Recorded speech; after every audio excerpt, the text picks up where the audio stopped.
Highway बनने की जो रफ्तार है काफ़ी तेज़ हो गई है। कई बार ये क्योंकि बैक टू बैक जो घटनाएं आती हैं, क्या इसकी वजह से भी क्वालिटी पर फर्क पड़ सकता है? बात ये भी सत्य है, जो मैं अपनी जिम्मेदारी नहीं टाल रहा हूँ।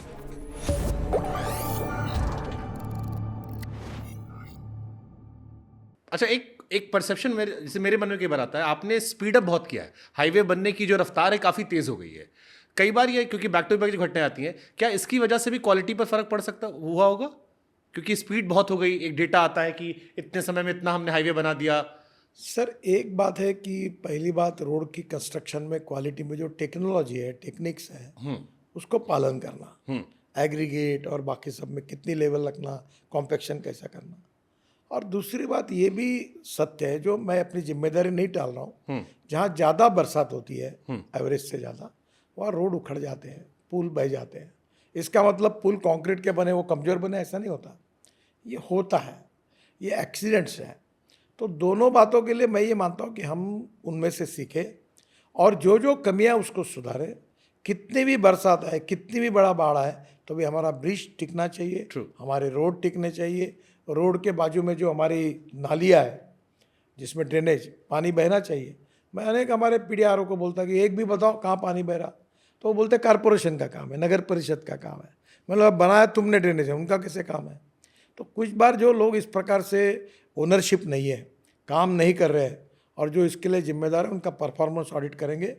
और कुछ लोगों को हम ज़बरदस्ती रिटायर कर रहे हैं अभी, जो कोई काम के नहीं, वर्मी कल्चर बनाने के भी लायक नहीं है, उनको हटा लेंगे। कुछ लोगों को कार्रवाई करके पकड़ेंगे, उनको सस्पेंड करेंगे। मैं अब किसी को छोड़ूंगा नहीं, क्योंकि इनके पाप की जिम्मेदारी तो मुझे लेनी पड़ती है, क्योंकि मैं मंत्री हूँ। मैं उनको कुछ छोड़ूंगा, सही बात। और कॉन्ट्रैक्टर को भी नहीं छोड़ूंगा, और अथॉरिटी इंजन को, सबका बैंड बजाऊंगा अच्छी तरीके से। जिंदगी में नहीं भूल पाएंगे, ऐसा बजा दूँ। ठीक है, तो हम इस टॉपिक से अगले टॉपिक चलते हैं। एक बड़ा कॉमन क्वेश्चन सर आता है, जो आजकल आपको लेके सबसे ज़्यादा सोशल मीडिया पे 4000 में 2 से 2500 कमेंट तो इसी टॉपिक के आसपास चल रहे थे। वो है कि गडकरी साहब खुद लोअर मिडिल क्लास फैमिली से उठे, बड़ा नाम कर लिया, लेकिन आज इतना टोल लगा दिया है कि हर मिडिल क्लास का आदमी परेशान है। और ये आपको लेके धीरे धीरे एक चर्चा का विषय बन गया है। एक चर्चा जो आपने भी देखी होगी, कई सारे टीवी चैनलों ने कवर की, कि अगर किसी की कॉस्ट निकल आ रही है तो उसके बाद क्या। बट एक कॉमन परसेप्शन ये है कि गडकरी साहब सेंट्रल गवर्नमेंट के लिए मनी मेकिंग मशीन बन गए हैं, और उसका सारा बिल जो है वो हिंदी पट्टी के जो बोलने वाले लोग हैं, नॉर्थ ईस्ट का नाम लेकर उन पर डाल दिया है कि तुम अपना देखो, हमको मतलब नहीं है। देखिए, मैं आपको बताता हूँ, मैं 3 लाख करोड़ के रोड नॉर्थ ईस्ट में बना रहा हूँ, कुछ बन गए। ब्रह्मपुत्रा पर 7-8 ब्रिजेस बना रहा हूँ। मैं उत्तराखंड, हिमाचल, कश्मीर में 2 लाख करोड़ के रोड बना रहा हूँ, बड़े बड़ी। केवल जम्मू से श्रीनगर में 18 टनल बन गई सब। फिर मैं उत्तराखंड, हिमाचल में बना रहा हूँ, टनल बना रहा हूँ, रोड बना रहा हूँ, बहुत कठिन है। मैं देखिए, टोल कहाँ से मिलता है? जहाँ इकोनॉमिक ग्रोथ है, जहाँ ग्रोथ रेट ज़्यादा है, वहाँ पर कैपिटा इनकम ज़्यादा है, वहाँ ऑटोमोबाइल गाड़ियाँ है, वही टोल मिलता है। आंध्र, कर्नाटक, तमिलनाडु, महाराष्ट्र, गुजरात, राजस्थान और दिल्ली, पंजाब, हरियाणा, यहाँ से टोल मिलता है। उत्तर प्रदेश, बिहार में उतना टोल नहीं मिलता। उतना टोल नॉर्थ ईस्ट में नहीं मिलता, उतना टोल झारखंड में नहीं मिलता, उड़ीसा में कुछ भाग में मिलता है, कुछ जगह ट्राइबल है। मुझे बताओ, मैं जहाँ विकास हुआ नहीं हुआ है, वहाँ भी रोड बना रहा हूँ, 4 लेनिंग एक्सप्रेस हाईवे।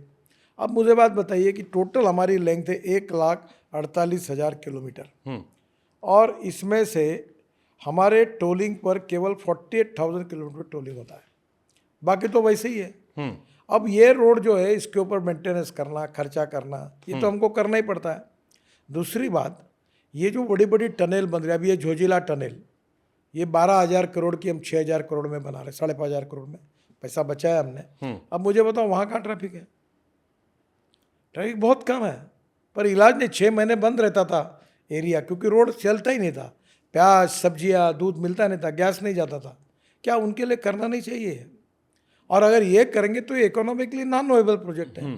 तो अगर हम यहाँ से कुछ पैसे मिलते हैं, तो पहली बात तो टोल का पैसा जो आता है वो पूरा हमारा सेंट्रल किटी में जाता है।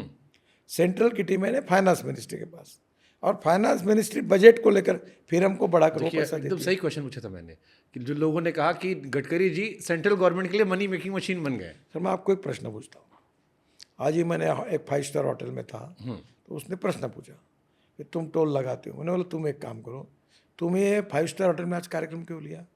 रामलीला मैदान का ऑप्शन था ना, आप चाय पीते टपरी वाला, तुम एक चेयर और मैं एक चेयर लेके मेरा इंटरव्यू होता, फोकट में कार्यक्रम होता।